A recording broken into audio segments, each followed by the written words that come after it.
Bihar assembly इंतखाबात के दरमियान आरजेडी लीडर और साबिक नायब वज़ीर आला तेजस्वी यादव ने आज एक प्रेस कॉन्फ्रेंस में 3 अहम इंतखाबी वादों का ऐलान किया।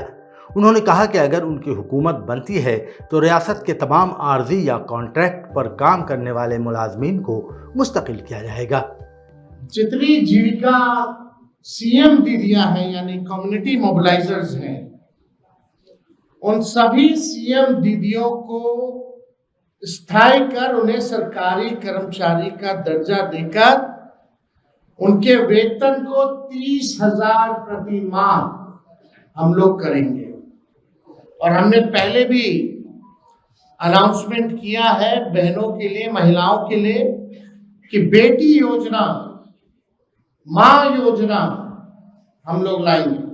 बेटी योजना का बी से बेनिफिट, ई से एजुकेशन, टी से ट्रेनिंग और आई से इनकम, यानी जब से हमारी बच्चियां पैदा होती हैं इनकम तक उनके लिए अलग से एक प्रोग्राम चला जाएगा, पढ़ाई की, ट्रेनिंग की और इनकम दिलाने तक की ये व्यवस्था उन माँ बहनों को हम लोग कराने जाएंगे।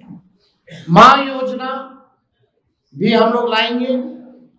माँ योजना एम से मकान, ए से अन्न और ए से आमदनी, यानी महिला जिनके पास मकान नहीं है उनको मकान की व्यवस्था कराई जाएगी, अन्न की व्यवस्था कराई जाएगी और आमदनी की भी व्यवस्था कराई जाएगी।